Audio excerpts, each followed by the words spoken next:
यशपाल ने किस रचना में बौद्धकालीन वर्ण व्यवस्था का चित्रण किया है? देखिए, पहला ही प्रश्न आपकी परीक्षा के लिए काफी महत्वपूर्ण प्रश्न है कि यशपाल जी की किस रचना में बौद्धकालीन वर्ण व्यवस्था का चित्रण किया गया है। तो देखिए, इस प्रश्न का सही उत्तर हो जाएगा ऑप्शन सी, दिव्या। ठीक है, अगर आपसे पूछा जाए कि यशपाल जी की कौन सी रचना है जिसमें बौद्धकालीन परिवेश का वर्णन किया गया है, तो राइट आंसर हो जाएगा दिव्या। इनकी रचना है यशपाल जी की, इसमें इन्होंने बौद्धकालीन वर्ण व्यवस्था को चित्रित किया है। अब इसके बाद देखिए नेक्स्ट क्वेश्चन देखते हैं।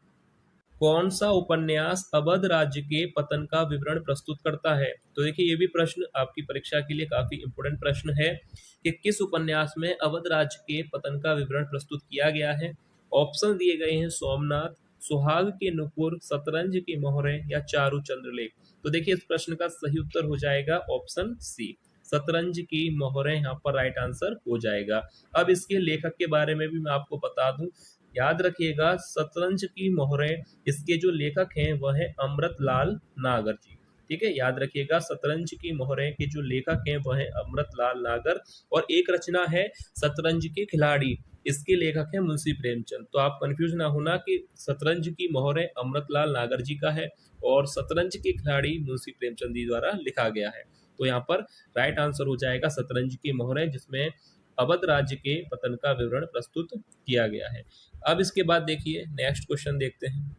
परमात्मा की छाया आत्मा में पड़ने लगती है और आत्मा की छाया परमात्मा में, यही छायावाद है। यह कथन किसका है? महावीर प्रसाद द्विवेदी, हजारी प्रसाद द्विवेदी, रामधारी सिंह दिनकर या राम कुमार वर्मा। तो यहाँ पर राइट आंसर क्या होगा? यह प्रश्न आपकी परीक्षा के लिए इंपोर्टेंट प्रश्न है, इस पे मैं लिख दूं, इंपोर्टेंट प्रश्न है ये आपकी परीक्षा के लिए। तो यहाँ पर राइट आंसर इस प्रश्न का क्या होगा? Option D, doctor Ramkumar Verma. यहाँ पर ऑप्शन डी सही हो जाएगा कि परमात्मा की छाया आत्मा में पड़ने लगती है और आत्मा की छाया परमात्मा में, यही छायावाद है। यह कथन किसका है? डॉक्टर रामकुमार वर्मा जी का। ठीक है, याद रखिएगा। अब इसके बाद देखिए अगला प्रश्न देखते हैं। नारी की समस्या को किस निबंध में चित्रित किया गया है? आलोचक की आस्था, भूत के पांव, श्रृंखला की कड़ियां या निठल्ले की डायरी। तो देखिए, नारी की समस्याओं को इनमें से किस निबंध में बताया गया है? तो राइट आंसर हो जाएगा ऑप्शन सी, श्रृंखला की कड़ियां। ठीक है, ध्यान से देख लीजिएगा। नारी की समस्या से संबंधित रचना है श्रृंखला की कड़ियां, और इसको लिखने वाले जो लेखक हैं या लेखिका हैं, मैं आपको बता दूं, महादेवी वर्मा की रचना है श्रृंखला की कड़ियां, जिसमें इन्होंने नारी की समस्या को चित्रित किया था। तो श्रृंखला की कड़ियां इस प्रश्न का सही उत्तर होगा। अब इसके बाद देखिए नेक्स्ट क्वेश्चन देखते हैं।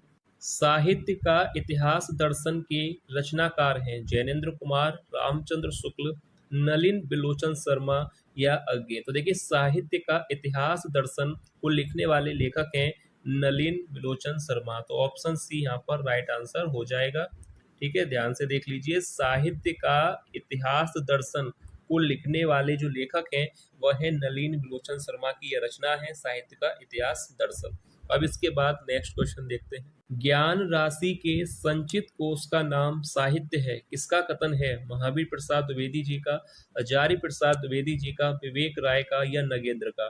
तो देखिए, ज्ञान राशि के संचित कोश का नाम साहित्य है, किसका कथन है? महावीर प्रसाद द्विवेदी जी का। ऑप्शन ए यहाँ पर राइट आंसर हो जाएगा। ठीक है, ध्यान से देख लीजिएगा कि ज्ञान राशि के संचित कोश का नाम साहित्य है, इसका कथन किसने कहा था? महावीर प्रसाद द्विवेदी जी ने। अब इसके बाद नेक्स्ट क्वेश्चन देखते हैं। छायावाद स्थूल के प्रति सूक्ष्म का विद्रोह है, किसने कहा था? और ये कथन आपसे परीक्षा में पूछा जा सकता है, काफी चांसेस हैं इस प्रश्न के कि छायावाद स्थूल के प्रति सूक्ष्म का विद्रोह है, किसने कहा है? शुक्ल जी ने, रामविलास शर्मा ने, डॉक्टर नगेंद्र ने या हजारी प्रसाद द्विवेदी ने। तो देखिए, छायावाद को स्थूल के प्रति सूक्ष्म का विद्रोह कहने वाले जो रचनाकार हैं, जो लेखक हैं, वह हैं डॉक्टर नगेंद्र। ऑप्शन सी यहाँ पर राइट आंसर हो जाएगा। ठीक है, क्लियर है आपको? अब इसके बाद देखिए अगला प्रश्न देखते हैं।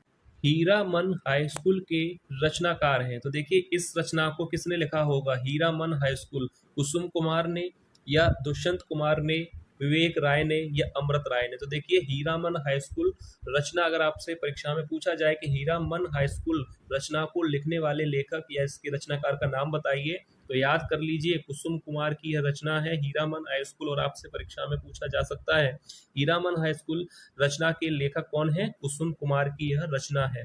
ठीक है, देख लीजिएगा और याद कर लीजिए, हीरामन हाई स्कूल को लिखने वाले लेखक हैं कुसुम कुमार। अब इसके बाद देखिए नेक्स्ट क्वेश्चन देखते हैं। मुझे चांद चाहिए कृति के लेखक हैं धीरेन्द्र वर्मा, धर्मवीर भारती, सुरेंद्र वर्मा या श्याम सुंदर दास। तो देखिए इस कृति को किस लेखक ने लिखा है? धीरेन्द्र वर्मा ने या धर्मवीर भारती ने, सुरेंद्र वर्मा जी ने या श्याम सुंदर दास ने। तो देखिए मुझे चांद चाहिए इस कृति को लिखने वाले लेखक हैं सुरेंद्र वर्मा की यह कृति है मुझे चांद चाहिए। ठीक है, याद रखिएगा सुरेंद्र वर्मा ने यह इसको लिखा है। अब इसके बाद देखिए आगे अगला प्रश्न देखते हैं। श्रद्धा और प्रेम के योग का नाम भक्ति है, किसका कथन है? वेरी इंपॉर्टेंट प्रश्न है यह आपकी परीक्षा के लिए कि श्रद्धा और प्रेम के योग का नाम भक्ति है, किसका कथन है? शुक्ल जी का, जैनेन्द्र कुमार, डॉक्टर नगेंद्र या अज्ञे। तो देखिए इस कथन को किसने कहा है? तो यहाँ पर राइट आंसर हो जाएगा आचार्य रामचंद्र शुक्ल जी का यह कथन है कि श्रद्धा और प्रेम के योग का नाम ही भक्ति है। तो यहाँ पर ऑप्शन पहला ही सही हो जाएगा। अब इसके बाद आगे यहाँ पर प्रश्न दिया गया है। अग्नि बीज के रचनाकार हैं शिव प्रसाद, जैनेन्द्र कुमार, नगेंद्र या मार्कंडेय। तो देखिए ये भी प्रश्न आपकी परीक्षा के लिए इंपोर्टेंट प्रश्न है और ऐसे ही प्रश्न आपको चैनल पर कराए जाते हैं जो परीक्षा में आने के चांसेस रखते हैं। तो अग्नि बीज के लेखक कौन है? शिव प्रसाद, जैनेन्द्र कुमार, नगेंद्र या मार्कंडेय। तो देखिए यहाँ पर ऑप्शन डी सही हो जाएगा। याद रखिएगा अग्नि बीज को किसने लिखा है? मार्कंडेय की यह रचना है अग्नि बीज। अब इसके बाद अगला प्रश्न देखते हैं। कवि सम्राट की उपाधि किसको मिली है? सिया राम शरण गुप्त जी को, हजारी प्रसाद द्विवेदी जी को या अयोध्या सिंह उपाध्याय हरिऔध को या भारतेंदु हरिश्चंद्र जी को। तो देखिए कवि सम्राट किसे कहा जाता है? तो यहाँ पर सरल प्रश्न है और काफी महत्वपूर्ण भी है, अयोध्या सिंह उपाध्याय हरिऔध जी को। तो यहाँ पर ऑप्शन सी राइट आंसर हो जाएगा। और कवि सम्राट इनको कहा जाता है। उपन्यास सम्राट किसको कहा जाता है? मुंशी प्रेमचंद जी को। और एकांकी सम्राट किसको कहा जाता है? राम कुमार वर्मा जी को। ठीक है, याद रखिएगा। आपसे पूछा जा सकता है कि उपन्यास सम्राट किसको कहा जाता है, कथा सम्राट किसको कहा जाता है या एकांकी सम्राट किसको कहा जाता है। तो याद रखिएगा कथा और उपन्यास सम्राट मुंशी प्रेमचंद जी को कहा जाता है और एकांकी सम्राट राम कुमार वर्मा जी को। ठीक है, क्लियर है आपको? अब इसके बाद नेक्स्ट क्वेश्चन देखते हैं। मुक्त करो नारी को मानव पंक्ति किस रचना की है? मुक्त करो नारी को मानव, ये भी इंपॉर्टेंट प्रश्न है परीक्षा के लिए कि मुक्त करो नारी को मानव पंक्ति किस रचना की है? पंचवटी, युगांत, गुंजन या युगवाणी। तो देखिए यहाँ पर राइट आंसर हो जाएगा ऑप्शन डी युगवाणी, युगवाणी या युगवाणी। और इसके जो लेखक हैं वो भी मैं आपको बता दूं पंत जी हैं, यानी सुमित्रा नंदन पंत की यह रचना है युगवाणी। और यह पंक्ति इसी रचना से ली गई है, मुक्त करो नारी को मानव। तो यहाँ पर राइट आंसर हो जाएगा ऑप्शन डी। अब इसके बाद देखिए अगला प्रश्न देखते हैं। एक फूल की चाह कविता के लेखक हैं नंद दुलारे वाजपेयी, रामधारी सिंह दिनकर, सिया राम शरण गुप्त या अज्ञे। तो देखिए एक फूल की चाह कविता को किसने लिखा है? नंद दुलारे वाजपेयी जी ने या दिनकर जी ने, सिया राम शरण गुप्त जी ने या अज्ञे ने। तो देखिए एक फूल की चाह इस रचना को, इस कविता को लिखने वाले जो लेखक हैं वह है सिया राम शरण गुप्त। ऑप्शन सी यहाँ पर राइट आंसर हो जाएगा। ध्यान से देख लीजिएगा, एक फूल की चाह कविता के लेखक हैं सिया राम शरण गुप्त जी। अब इसके बाद नेक्स्ट क्वेश्चन देखते हैं। खुल गए छंद के बंद किसकी पंक्ति है?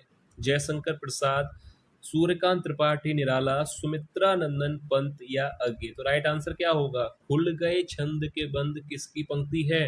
सुमित्रा नंदन पंत जी की। ऑप्शन सी यहाँ पर राइट आंसर हो जाएगा। ध्यान से देख लीजिए, खुल गए छंद के बंद किसकी पंक्ति है? सुमित्रा नंदन पंत जी की। अब इसके बाद अगला प्रश्न देखते हैं। लौटता हुआ दिन के रचनाकार हैं सर्वेश्वर दयाल सक्सेना, सूर्यकांत त्रिपाठी निराला, धर्मवीर भारती या उपेंद्र नाथ अश्क। तो देखिए लौटता हुआ दिन इस रचना को किसने लिखा है? तो यहाँ पर इस प्रश्न का सही उत्तर क्या होना चाहिए? सर्वेश्वर दयाल सक्सेना या सूर्यकांत त्रिपाठी निराला। तो देखिए ये दोनों ही ऑप्शन यहाँ पर गलत हैं। लौटता हुआ दिन के जो लेखक हैं वह हैं उपेंद्र नाथ अश्क। ऑप्शन डी यहाँ पर सही आंसर हो जाएगा। ठीक है, उपेंद्र नाथ अस्क की यह रचना है लौटता हुआ दिन। यहाँ तक आपको क्लियर है? और फिर भी अगर आपको किसी भी प्रश्न पर कोई भी डाउट लगता है तो आप लोग कमेंट में पूछ सकते हैं। अब इसके बाद नेक्स्ट क्वेश्चन देखते हैं। एक तारे की आंख नाटक के रचनाकार हैं सुरेंद्र वर्मा, मणि मधुकर, अमृत राय या मुद्राक्षर। तो देखिए, एक तारे की आंख जो कि नाटक है, इसको लिखने वाले जो लेखक हैं वह कौन है? मणि मधुकर हैं। ऑप्शन बी यहाँ पर राइट आंसर होगा। ध्यान से देख लीजिए, एक तारे की आंख नाटक को लिखने वाले जो रचनाकार हैं वह है मणि मधुकर। अब इसके बाद नेक्स्ट क्वेश्चन देखते हैं। आवा तरुवर पंच बिडाल के लेखक हैं। तो देखिए, ये भी प्रश्न इंपोर्टेंट प्रश्न है, महत्वपूर्ण प्रश्न है आपकी परीक्षा के लिए कि आवा तरुवर पंच बिडाल के लेखक कौन है। तो देखिए, मैं यहाँ पर सीधा आपको आंसर बता दूं। इस प्रश्न का जो आंसर होगा ऑप्शन डी, लुइपा। ठीक है, ध्यान से देख लीजिए, आवा तरुवर पंच बिडाल के जो लेखक हैं वह हैं लुइपा। ध्यान से देख लीजिएगा। अब इसके बाद अगला प्रश्न देखते हैं। श्री संप्रदाय के प्रवर्तक कौन है? चार ऑप्शन आपको दिए गए हैं, तो यहाँ पर राइट आंसर क्या होगा? श्री संप्रदाय के प्रवर्तक इनमें से कौन है? तो याद रखिएगा, श्री संप्रदाय के प्रवर्तक ऑप्शन पहला ही सही हो जाएगा। ठीक है, पहला ही यहाँ पर राइट आंसर होगा। श्री संप्रदाय के प्रवर्तक हैं रामानुजाचार्य। ठीक है ना, ऑप्शन बी सी डी ये तीनों ही गलत हैं। श्री संप्रदाय के प्रवर्तक हैं रामानुजाचार्य। ठीक है, अब इसके बाद देखिए अगला प्रश्न देख, रामावत संप्रदाय के प्रवर्तक कौन है? तो यहाँ पर राइट आंसर मैं आपको बता दूं, रामावत संप्रदाय। अभी आपने पढ़ा था श्री संप्रदाय, अब इसके बाद है कि रामावत संप्रदाय के प्रवर्तक कौन है। तो यहाँ पर ऑप्शन डी देख रहे हैं आप, रामानंद जी, यहाँ पर राइट आंसर हो जाएगा। ठीक है, रामावत संप्रदाय के प्रवर्तक कौन है? रामानंद। तो यहाँ पर ऑप्शन डी सही होगा। अब इसके बाद आगे यहाँ पर प्रश्न दिया गया है, रस रहस्य कृति के लेखक हैं। तो आपको बताना है कि रस रहस्य रचना को किस लेखक ने लिखा है? भिखारी दास, कुलपति मिश्र, मतिराम या चिंतामणि। तो देखिए, यहाँ पर इस प्रश्न का राइट आंसर हो जाएगा, रस रहस्य कृति को लिखने वाले लेखक हैं कुलपति मिश्र की यह रचना है। ऑप्शन बी यहाँ पर राइट आंसर हो जाएगा। अब आगे यहाँ पर प्रश्न देखते हैं। रस सारांश कृति के लेखक हैं। तो देखिए, पिछला प्रश्न आपने देखा था कि रस रहस्य के लेखक तो कुलपति मिश्र वहां पर राइट आंसर था। अब यहाँ पर प्रश्न है कि रस सारांश कृति को किसने लिखा है? भिखारी दास ने, कुलपति मिश्र ने, मतिराम ने या चिंतामणि। तो राइट आंसर हो जाएगा भिखारी दास। रस सारांश को लिखने वाले लेखक हैं भिखारी दास। याद रखिएगा, रस रहस्य कुलपति मिश्र, रस सारांश भिखारी दास। अब इसके बाद नेक्स्ट क्वेश्चन देखते हैं। कवि कुल कल्पतरु कृति के लेखक हैं भिखारी दास, कुलपति मिश्र, मतिराम या चिंतामणि। तो देखिए, इस कृति को किसने लिखा है? तो राइट आंसर क्या होना चाहिए? तो देखिए, कुलपति मिश्र रस रहस्य के लेखक थे, भिखारी दास रस सारांश के लेखक थे। तो कवि कुल कल्पतरु के यहाँ पर लेखक कौन है? मतिराम या चिंतामणि। तो देखिए, राइट आंसर यहाँ पर हो जाएगा ऑप्शन डी, चिंतामणि। ठीक है, यहाँ पर ऑप्शन डी राइट आंसर होगा। अब इसके बाद देखिए नेक्स्ट क्वेश्चन देखते हैं। ललित ललाम कृति के लेखक हैं भिखारी दास, कुलपति मिश्र, मतिराम या चिंतामणि। तो राइट आंसर क्या होगा? ललित ललाम कृति को किस लेखक ने लिखा है? ऑप्शन सी राइट हो जाएगा, मतिराम। ठीक है, याद रखिएगा, यहाँ पर राइट आंसर ऑप्शन सी होगा। अब इसके बाद देखिए अगला प्रश्न देखते हैं। वापसी कहानी में किस पात्र की वापसी का जिक्र है? तो देखिए, आपने पढ़ा होगा वापसी कहानी में किस पात्र की वापसी का जिक्र है। तो ऑप्शन दिए गए हैं, गणेश जी, अमर, नरेंद्र या गजाधर बाबू। तो राइट आंसर क्या होगा? वापसी जो कहानी है इसमें किस पात्र की वापसी का जिक्र हुआ था? ऑप्शन डी सही हो जाएगा, गजाधर बाबू। ठीक है, याद रखिएगा, वापसी कहानी को एक बार आप चाहें तो पढ़ सकते हैं, पात्रों के नाम आप देख लीजिएगा।